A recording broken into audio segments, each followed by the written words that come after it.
The course will teach you how to differentiate between ordinary living and the Holy Spirit driven living.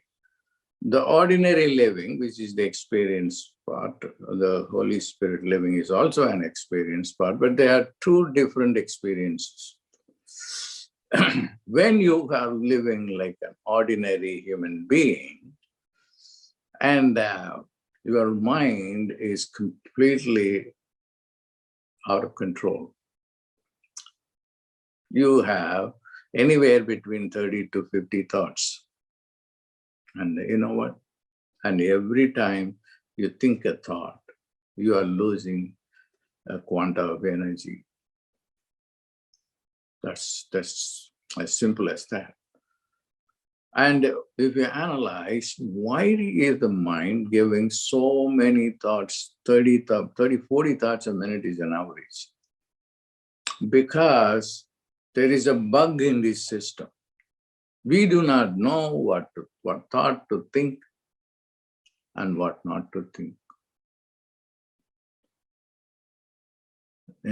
So we keep on,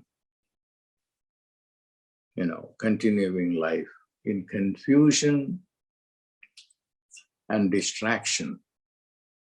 Once the Holy Spirit, you are in touch with the Holy Spirit, which is within you, then the Holy Spirit will be guiding you all the time. All the time. It will hold your hand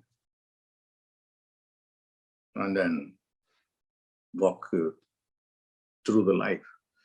I have read Benny Hinn as soon as he got the Holy Spirit at a very early age. One day he was eating dinner on the Holy Spirit. You cannot see it, but you can see it in the mind's eye without a form. Hey, I have a message for you. Now, get off the table and then go to your room, and I have to talk to you. And he did not do it because it is not very nice to do that, especially when you have guests around.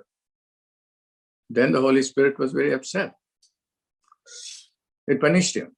The next day he did not, the Holy Spirit, I remember, told him that I'm not going to cooperate with you now, because you have to listen to me.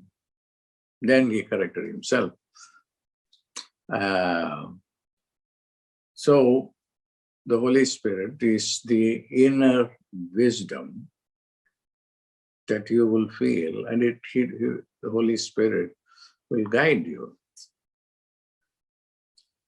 And the communication will be very, very vivid and deep. And it will be 24/7, he will be with you. It's a matter of how you can day by day understand the working of the Holy Spirit against the working of the human spirit, on which Christianity will say the devil. Because once you use the word devil, people are not very receptive. Whenever I use the word Satan, people are upset and then they don't even watch that. It's a matter of terminologies, whether you want to call Satan or call negative thoughts, they are one and the same. It is a different ways of articulating things, which mean the same. Negative thoughts, destructive thoughts, they are all Satan or Lucifer or devil or whatever it was, or bad karma. Different religions talk about it differently. But then we all know that we don't want even one thought more than what we need. And especially we don't want any thought that is destructive. And that happens when the whole physiology changes, the psychology changes. Then you begin to live a holy life. then you are not a victim to the sense intelligence, the senses. We think that hanging out with people in the beach and then doing goofy activities in the name of pleasure, and that is because, according to Christianity, a devil or Satan. But to me, I wouldn't say it as, I have no objection to calling it Satan and devil, but I would rather explain to you in a very scientific way.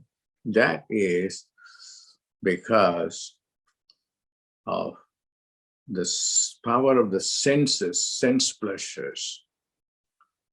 Impulsive behavior comes from the sense pleasure and peer pressure. And you can control all of them, not consciously, but through an inbuilt system. And that system is going to be provided by the Holy Spirit, will give you a spontaneous rejection of destructive behavior, activities will be stopped by the Spirit. You know, there is a part in the brain called the anterior cingulate cortex, and there's a one economo neuron there. And that will give you a signal, hey, don't eat too much chocolate or ice cream. You'll ruin your teeth. So there are mechanisms within our own brain, which will, when you go wrong, it will teach us. The same thing can happen to you when you live the Holy Spirit.